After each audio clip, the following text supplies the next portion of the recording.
Arlind?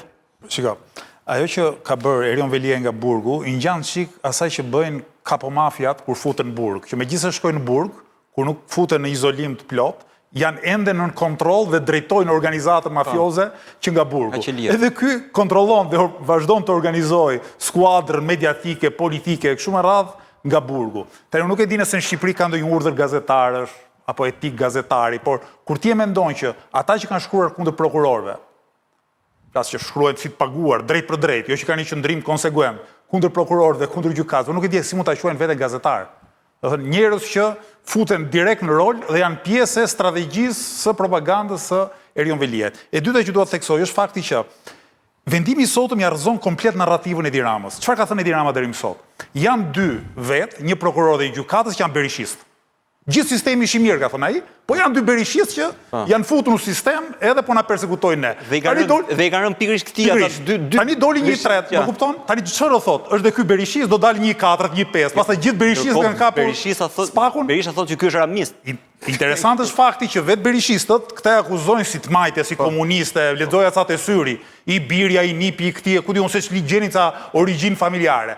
Kjo tregon që palët në Shqipëri, si PS-ja, si PD-ja, si Edi Rama, si Sali Berisha, kanë dy interesat përbashkët.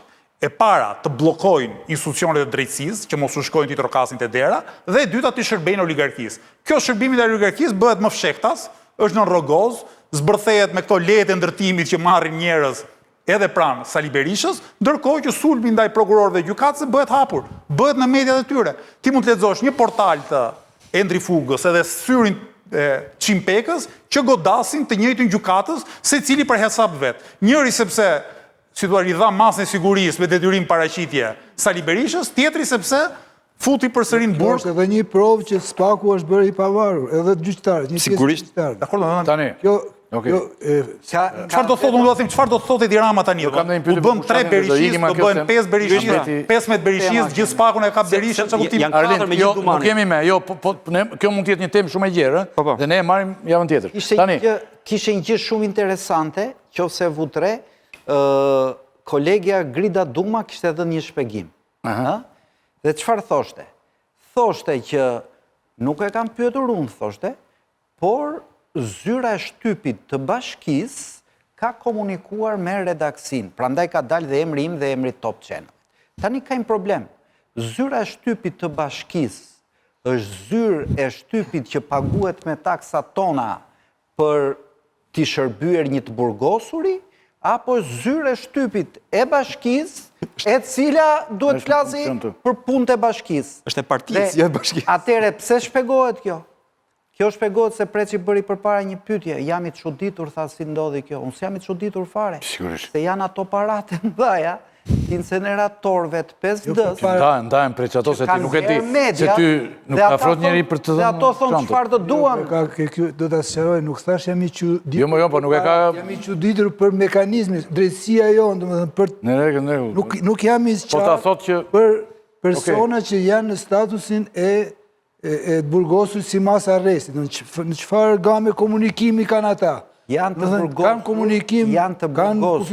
me pasuri maramëndse, që kanë akoma media në kontroll, që kanë gjithashtu lutem sqarohet nëse që mund të korruptoj dhe këdo në një person i cili është në arrest me burg si mas sigurie. Domethënë komunikon si gjithë të tjerët. Ai nuk është në burg, thot Preci, në këtë rast.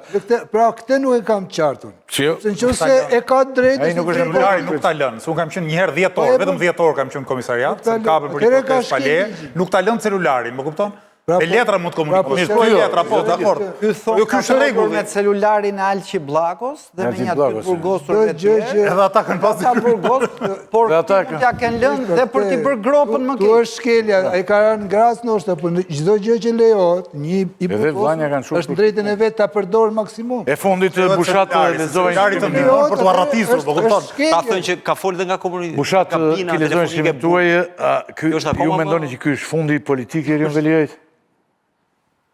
Dhe i braktisur tani nga partia dhe nga lideri. Që ditën që arrestuan është fundi i tij politik, domethënë. Besoj se ka më të ardhmë ai politik, po kuptosh. Është kufon politike, po ajo që është e re në këndvështrimin tim është një e para që ndryshe nga jo jave parë, Rama ka një lloj distancimi, si thuash, nuk, pra, po të shifni dje nuk ishte asnjë protestues atje. Po të kishe ndryshe nga më parë, nuk ka asnjë deputet socialist që foli para gjyqit pro Erion Velis. Pra, ka një lëshim dhe nga Partia Socialiste, ka edhur si përdhjam qeni, do me thënë, dhe dyta, në pikpamjen politike, po të shikosh, listat e PS-s janë pastruar nga besnikët e Erion Velis. Po t'i bësh, janë disa emra në listën e hapur Tiranës, po me shanse minimale që të shkojnë kuvend e ardhshëm. Pra, qofse Velia i përveç Ramës në parlamentin e kaluar ishte i vetmi që mund të kishte një grup parlamentar 5-6 veta, në parlamentin e ardhshëm Velia i hiq ndoshta Fatmir Xhafën që mund të futet nga ata, nuk do ketë asnjë deputet tillë. Pra, e ka dënuar përveç drejtësisë dhe partia e tij me vdekje. Dhe këtu, po këtu nuk duhet ngjall polemika, prap kemi dy vija që ecin paralelisht, Partia dhe Spaku.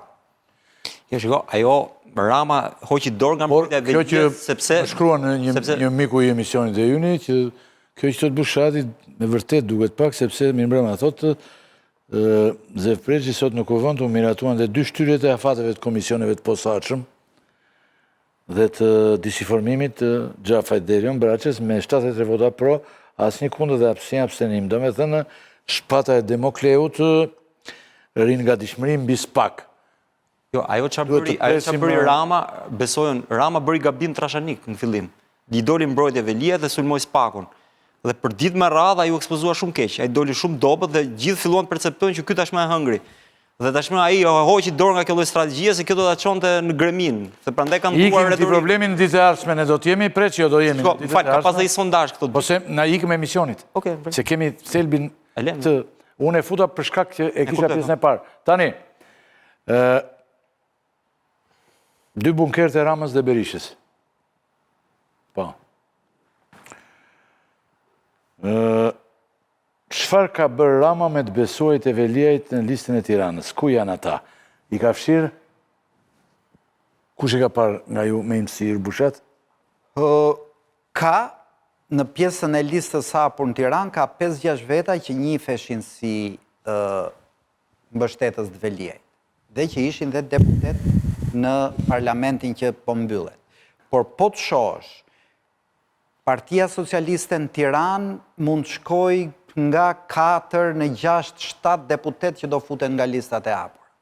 Aty një 3 janë ministra, një është djali Qifes, një është për shembull ministri i Brendshëm, ke Pandi Majkon, ke Fatmir Xhafën, pra nuk ka vend. Dhe në parlamentin e ardhshëm, Rama e ka çrrënjosur atë që quhej si delfini i tij nga Partia Socialiste.